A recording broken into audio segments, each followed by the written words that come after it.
अस्सलामुअलैकुम दोस्तों, एक बार फिर से आपका खैर मकदम है हमारे यूट्यूब चैनल AIM की आवाज़ में। मैं आसिफ आपकी खिदमत में एक बार फिर से।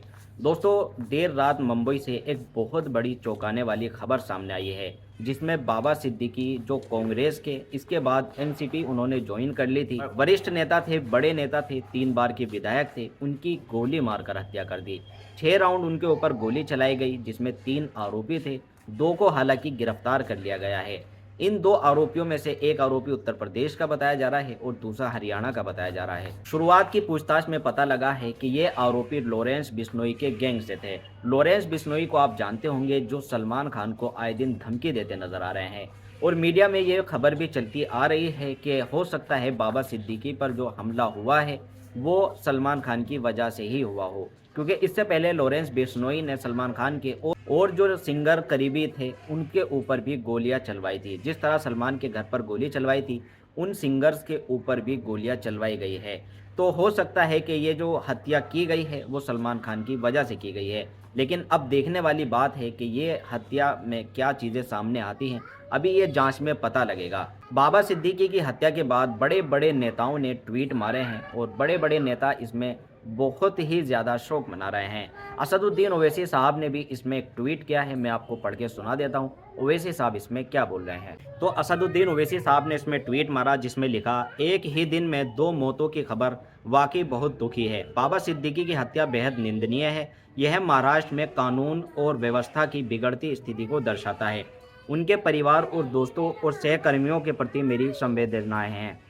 प्रोफेसर साईं बाबा की मौत भी बेहद चिंताजनक है। उनकी मौत भी आंशिक रूप से यूएपीए का नतीजा थी, जो पुलिस को बिना किसी सबूत के आपको लंबे समय तक जेल में रखने की अनुमति देता है। तो ओवैसी साहब के अलावा और बड़े बड़े नेताओं ने इसमें ट्वीट मारा। इससे अलग वारिस पठान साहब भी, जो असदुद्दीन ओवैसी साहब के एक बड़े नेता हैं महाराष्ट्र के, उन्होंने भी ट्वीट मारा। वारिस पठान ने क्या लिखा है मैं आपको पढ़ के सुना देता हूँ। यह बेहद दुर्भाग्यपूर्ण घटना है और यह मेरे लिए व्यक्तिगत क्षति है, क्योंकि वह मेरे बहुत करीबी दोस्त थे। इसी साथ उन्होंने सुरक्षा के मुद्दे को लेकर सरकार पर सवाल उठाया। उन्होंने कहा, यह सरकार की पूरी तरह विफलता है, वे अपने लोगों को सुरक्षा प्रदान नहीं कर सकते, विपक्ष के लिए क्या सुरक्षा है। बताया जा रहा है कि बाबा सिद्दीकी जो कांग्रेस को छोड़कर एनसीपी में आए थे, वो मौजूदा सरकार के ही नेता थे, क्योंकि जिस एनसीपी में ये थे वो बीजेपी के साथ गठबंधन में है। तो आप देख सकते हैं कि वारिस पठान ने जो सवाल उठाया है वो यही उठाया है कि आपके नेता थे, आपके अपने नेता को जब आप सुरक्षा प्रदान नहीं कर सकते तो फिर आप विपक्ष के नेताओं को किस तरह सुरक्षा प्रदान करेंगे।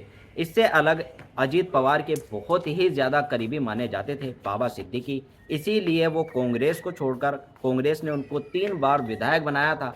इतनी बड़ी पार्टी को छोड़कर, जिस पार्टी ने इतना बड़ा उनको नाम दिया, उसको छोड़कर ये एनसीपी में आए, तो अजीत पवार से कोई तो इनकी बात अच्छी होगी। तो अजीत पवार के बहुत करीबी नेता थे। इससे अलग उद्धव ठाकरे की शिवसेना ने भी बड़े सवाल उठाए हैं कानून व्यवस्था पर। कांग्रेस ने तो यहाँ तक के सवाल उठा दिए हैं, यहाँ तक के आरोप लगा दिया है कि ये जो हत्या की गई है, ये हत्या दिखाती है कि मुंबई में दोबारा से अंडरवर्ल्ड आ चुका है, क्योंकि इस तरह की हत्या दिन दहाड़े एक वाई श्रेणी की सुरक्षा प्रदान नेता की अगर हो जाती है तो ये दर्शाता है कि आरोपी कितने आराम से घूम रहे हैं और किस तरह से गोलियां मारकर लोगों की हत्या कर सकते हैं। जब इतने बड़े नेता की हत्या इस तरह की जा सकती है तो आम जनता का क्या ही हाल होगा। बाबा सिद्दीकी ने कांग्रेस को छोड़कर एनसीपी में गए थे। उनके नेता अजीत पवार, जो मौजूदा डिप्टी सीएम हैं, उनका भी इस पर ट्वीट आया है।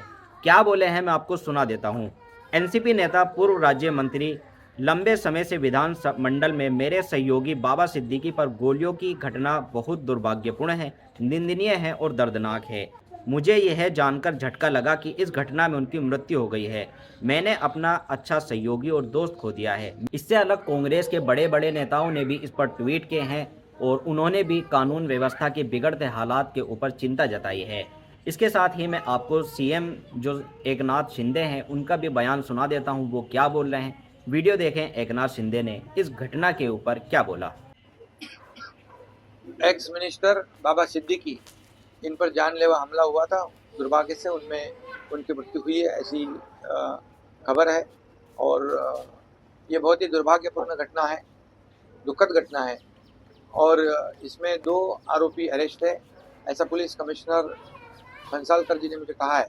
और एक आरोपी फरार है। ये दोनों, एक हरियाणा और उत्तर प्रदेश का है।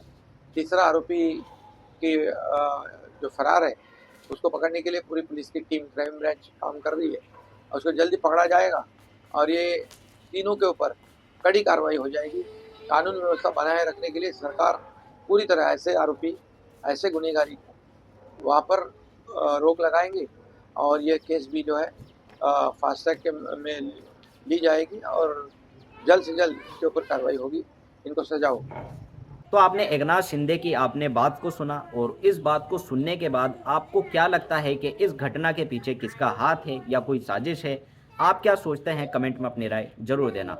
मिलता है आपसे अगली वीडियो में। अस्सलाम वालेकुम।